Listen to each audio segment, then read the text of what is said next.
tey dafa juum. dafa juum du ma ko nangu de du ma ko nangu. alors doyen tey ci samedi bi ñi ngi doon xaar ñaari marche bi si njëkk di marche pour la libération de Lat Diop fële ca Guédiawaye beneen marche bi ay waa collectif des ex-détenus politiques ñoo ko amaloon pour nous exiger la dissolution de l'APR waaye tamit exiger nu lancer ab mandat d'arrêt international beneen bi mooy justice pour les martyrs yooyu les manifestations naka tey jii daanaka ñoo bokkoon ci benn bërëb bu mu doon amee finalement le préfet daal dina koy interdire di invoquer li nga xam ne nag moo di un risque de trouble loolee ginnaaw bu ñu ko daal di lancé ci semaine bële passé ñu si bëri ñu ngi doon njortu ni boobule manifestation bu fekkee am na ba moytuwul jàmmaarloo dina am si waa kër Lat Diop ak ñi bokk ci parti bi di Pastef finalement le préfet bu Dakar ñaari manifestation yëpp daal dina koy interdire. waaw mais préfet naa fekk son ni mu def devoiram la. comme moom doon na fi comme ay homologam doon nañu autoriser fii ay marche à Dakar autorisé nañ fi marche à Louga autorisé nañ fi marche. à Agnam autorisé nañ fa marche. xam nga Dakar combien de marches lañ fi autorisé fii. bëri na de. bëri na. alors tey rappel à l'ordre bu ñu leen autorisé wul marche ba nga xamante ni moo am fële ci Guédiawaye c'est parce que peut-être le préfet a jugé nécessaire que ne y a eu 2 marches et 2 marches yooyu. qu'est-ce qui nous dit que ne waxul ñoom ñëpp nekkul ci même artère. lañ ko war a defee. alors loolu dañ koy faral di gis comme dafa am risque. trouble à l'ordre public. moom motivé na lan moo tax mu interdire marche yi. motivé na ko parce que il me semble que foofu muy wax noonu. xam nga non seulement sur la voie publique. mais artère la boo xamante ni ñu bëri dañ koy emprunter. par conséquent s'il décide que ne ñoom ñaar ñooñu. compte tenu li mu wax yëpp ça peut faire l'objet risque à l'ordre risque de trouble à l'ordre public. donc mu interdire ko. y a rien à dire là-dessus. te nag wax dëgg yàlla ñoom ils sont mal placés. pour venir di décrier. pourquoi muy interdire wala mu am problème ak yooyu.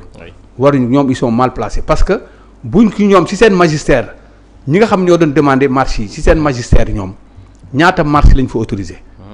liñ fi deful. lan lañ fi deful loo xamante ni nit ñi kii yoon d'ailleurs on avait l'habitude de dire que ne bon leur plan leur bilan. bilan matériel bi kenn amul dara loo ci wax mais c'est le bilan immatériel moo leen daaneel. loolu lay wax bilan immatériel bi foo koy placer. y a beaucoup de choses. dérive yi fi daa am yu bëri yoo xamante ni dafa daan am fii. lu nekk ñu di ko def. persécuter fi nit ñi daan fi def lu kenn xamul. sëwe fi seen loi teg ko fi. imposer ko nit ñi. par force da ngay ànd ak ñun wala ànduloo ak ñun. doo fi def dara. on a vu tey ñoom siège ba nga xamante ni ñoom foofu lañ doon defee seen point de presse xaw ma conférence de presse parce que man communication laa ko dañu ñëwoon rek di communiquer. foofu ñu ko doon defee fële ci seen siège ba bërki démb avec l'avocat Olivier Sur.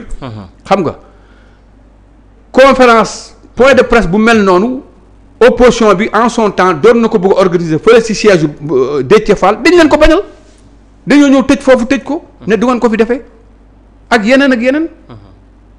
l'opposant le plus farouche bu nekkoon fii ci Sénégal. ñu tëj ko.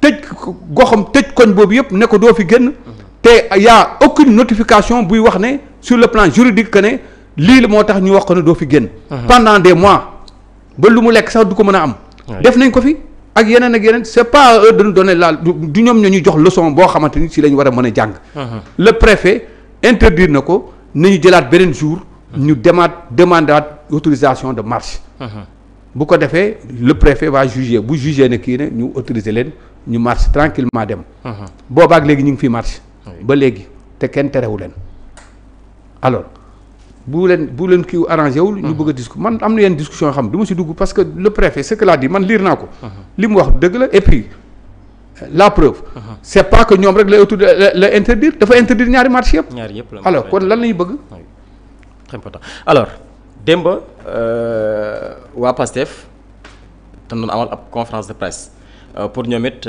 dikkaat ci mbirub dette cachée bi sànq yaa ngi tudd sortie bi opposition bi def ci dette cachée boobu le directeur général du fonds de financement de la formation professionnelle et technique docteur Babo Amadou Ba dikkaat ci dette boobee dina xamal lu tolloog 1267 milliards francs CFA daal dinañ koy gis ci ay compte te loolee daanaka amul benn nekkul ay transaction du non déclaré maanaam bu muy génn kenn déclaré wu ko bi si njëkk nekk li nga xam ne nag moo di ab koppar bu toll ci 465 milliards tracés dans des banques sous forme de crédit direct beneen bi toll ci 75 certificats d'obligation nominative pour un montant global de 564 milliards ainsi que des garanties de l'État accordées à 20 entreprises substituées à des débiteurs pour une valeur totale de 238 milliards francs CFA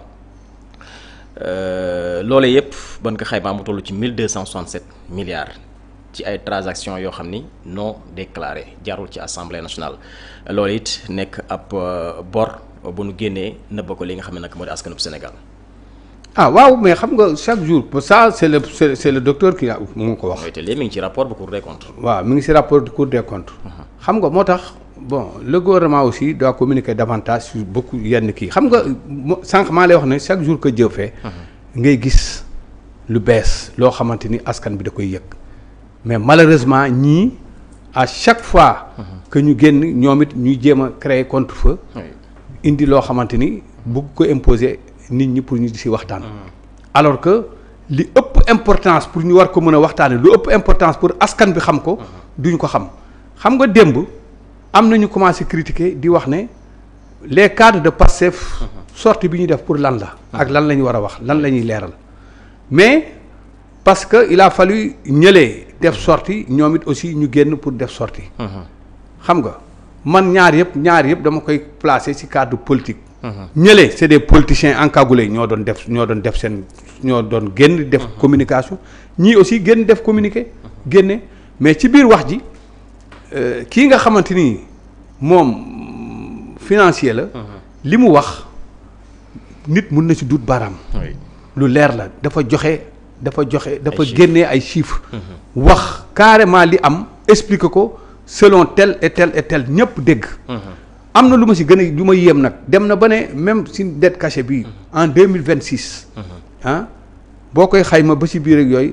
chaque jour war nañ di fay 16 milliards. 16 milliards par jour. 16 milliards par jour. mais loolu askan bi daf ko war a xam.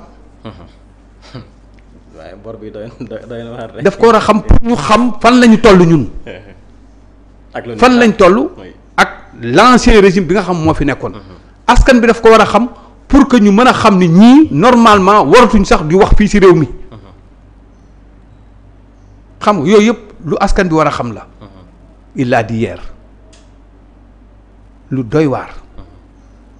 bu ñu demee nag ba ci ni bor toll ba ci ñun bu ñu koy xayma di ko xool chaque jour que Dieu fait en 2026 à partir de 2026 chaque jour war nañu génne 16 milliards.